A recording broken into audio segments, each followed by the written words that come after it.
Hello and welcome to another conference of this self-knowledge course.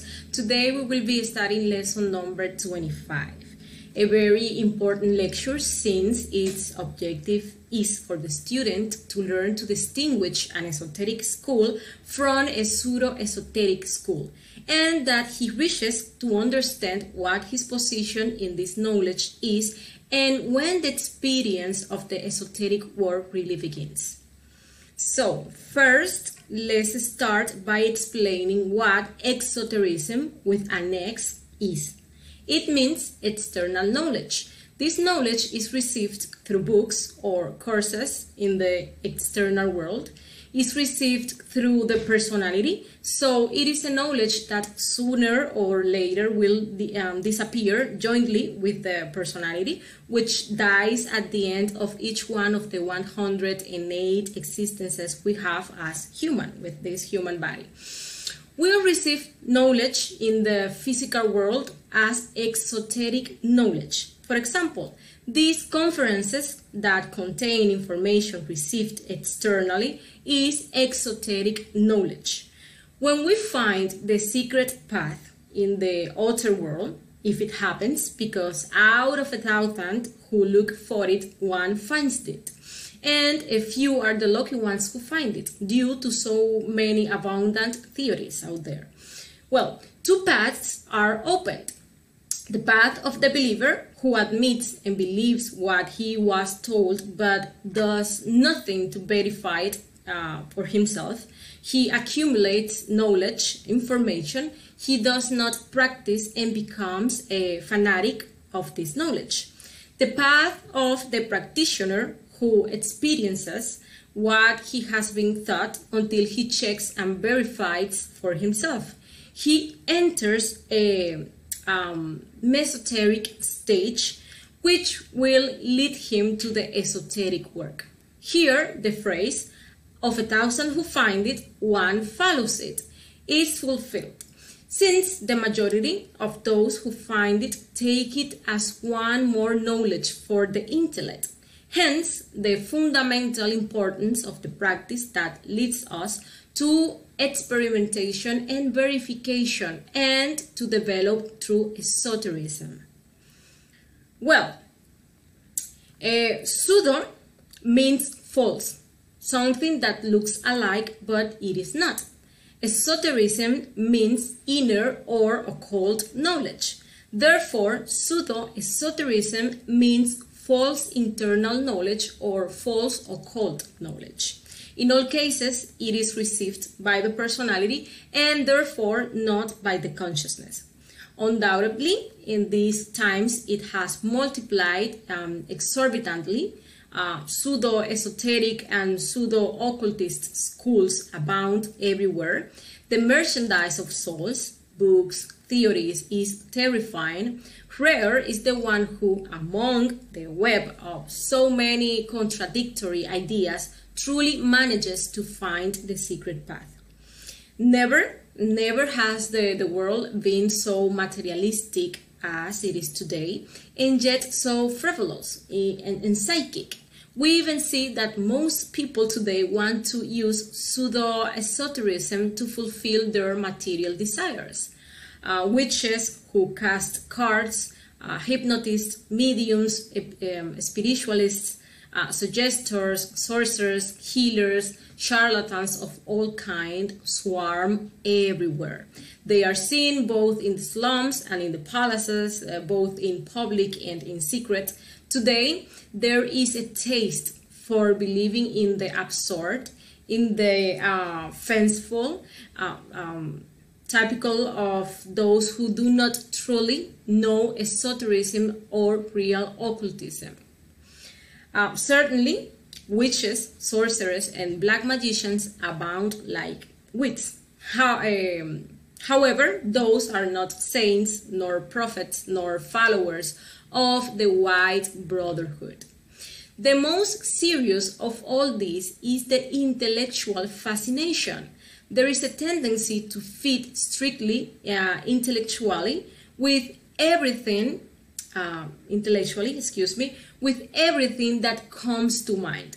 They love to read and lean on books, and they feel that they already know the occult things and that they are possessors of the truth because they have read so many books or the author so and so. The result of all this jargon is the confusion and manifest disorientation. That is why we see the number of theories that contradict each other,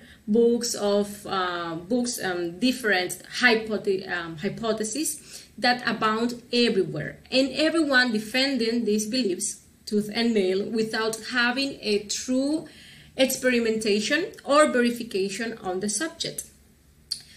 When really the important thing is to know yourself deeply at all levels of the mind.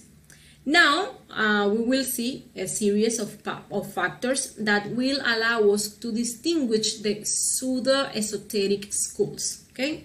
First, they charge for knowledge. Through tithing, for example, they ask for contributions or donations. They do not teach the 3 factors of the revolution of consciousness, which are the objective work that leads us to self-realization. They teach black tantrism, black sex practices with all kinds of infrasexualities, lesbianism, homosexuality, orgies, etc., etc. They do not teach chastity or the wise use of energy. They do not teach that you have to stop fornicating, nor how to do it. They do not teach truly dying. Although they talk about the death of the ego, they do not teach how the ego is really eliminated. Some even speak of the ego as something that has to be accepted. They do not teach that karma is paid in cash, nor that it can be negotiated, nor how to negotiate it. They say that all roads lead to Rome. They do not establish a clear and objective path to follow. They hint or state that esoteric knowledge can be learned from books. They are very intellectual. They give teachings of ineffable appearance which lead nowhere. They speak very nicely and use bombastic words that can convince anyone, but that deep down have no significance. They give teachings that confuse. They teach many things, distracting elements from true esotericism. The focus is not the work with the 3 factors. They develop fanaticism and mythomania. They also mix forces. They mix this knowledge with things like Reiki, witchcraft, shamanism, mysticism, magnetic passes, etc., etc.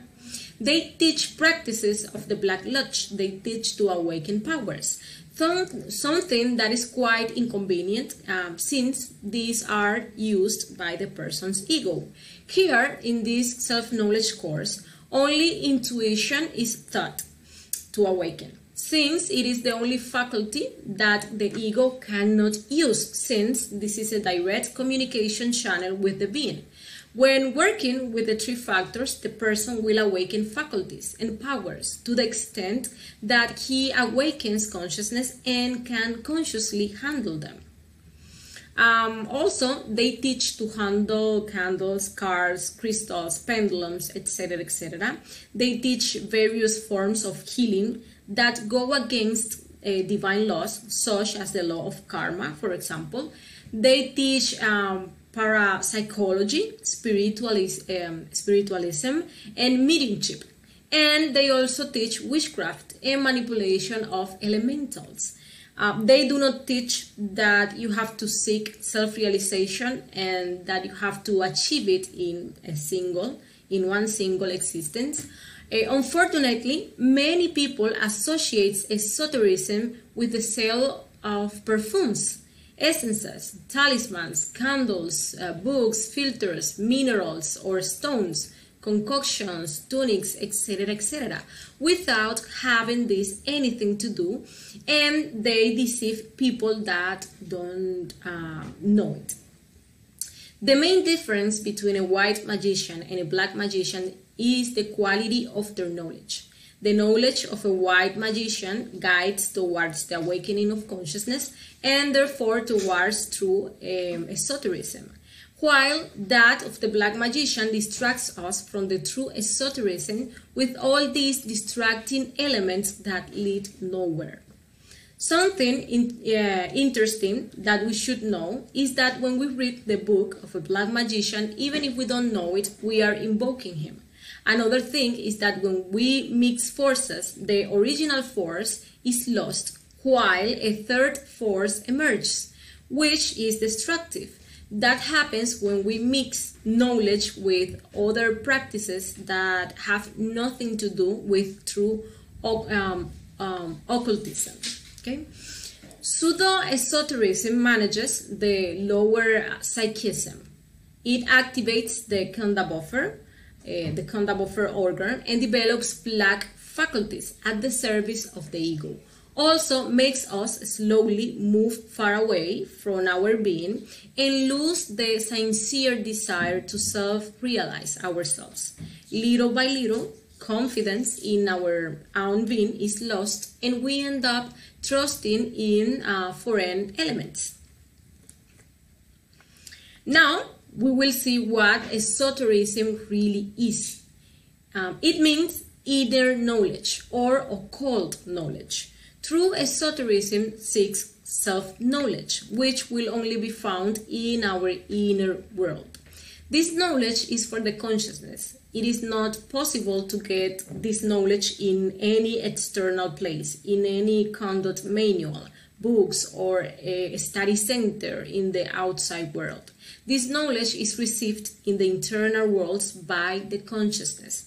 Esoteric knowledge can only be reached through the practice of the three factors for the revolution of consciousness, which are the only three objective works that must be done. Psychological death to eliminate the ego, spiritual birth to create the existential bodies of the being, and sacrifice for humanity to develop disinterested love for others and generate merits to advance in our inner work. Esoteric knowledge is received internally. To the extent that we release consciousness, each released spark receives the knowledge that corresponds to it according to its vocation. There, within us, we will receive wisdom regarding the universe and everything that exists in it, and regarding our own being. When internally we receive the esoteric knowledge in closed books through a conscious astral unfolding, for example, it is a knowledge exclusively for our being. It cannot be revealed in the external world. For this reason, we must know how to remain silent. But if it is received in an open book, it can be delivered to our students. It is a teaching that can be shared. Each being has its own knowledge. To the extent that the consciousness awakens and we enter into harmony with nature, we are given the wisdom that we had long ago. We will even remember everything we learned as we went through the different kingdoms of nature. Well, the practitioner checks with the three factors and the different practices learned. Okay, he makes his initiations of major mysteries, regenerates and creates the first 5 bodies until finishing the first mountain. But it is when the second mountain begins, when the Christic force is born, that he lends hope for the esoteric knowledge. And finishing the second mountain, he goes through the process of resurrection and enters the esoteric school of his ray as an adept. At that moment, when he integrates 3 forces into one, fused with his father, having already achieved self-realization, it is when he becomes a true esotericist. At that moment, he reaches the first degree of the universal wisdom. As you can see, it's a very long path. Most of the students make the mistake of feeling like an esotericist when up to now they are listening to the lectures, feeling initiated without having started practicing suprasets, feeling holy without having eliminated the first defect, feeling practitioner without having started to practice. All this because of the false feeling of the self, mixed with other defects such as fanaticism and mythomania. As we can see,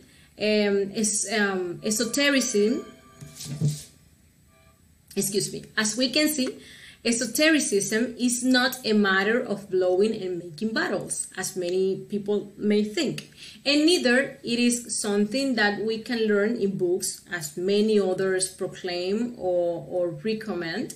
It is an internal knowledge, therefore internally it is received, and the only way to receive this internal knowledge is through the work with the three factors to revolutionize our consciousness. We see many people who call themselves great esotericist masters, but when we go to investigate, they are nothing more than intellectuals full of books and theories and practitioners of black magic. That is why it is important to reflect on these points that teach us to differentiate what is real from what is false. Even through an astral unfolding, we can investigate those schools and people who call themselves esotericists or occultists, and in this way not be deceived and diverted from the true path.